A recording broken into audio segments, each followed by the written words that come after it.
So in this video, I'd like to show you how to reset the maintenance required light. This is a Toyota Corolla. This goes for Toyota Camry, Toyota, whatever you got. As long as it's the analog dash like this, you know, somewhat old school, and it has that symbol, it'll work.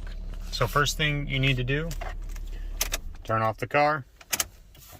Make sure you're on trip A, turn off the car, hold that, turn on the car, and you see those little dots there?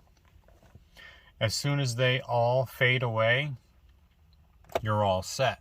And it doesn't even reset your trip A as long as you do it all in one go. So now we're going to test it. We're going to turn off the car, and then let's go ahead and just turn it on. And booyah, she gone, just like that. Alright guys, hope this video helped you. Please leave a like if it did. Thanks for watching. Peace out.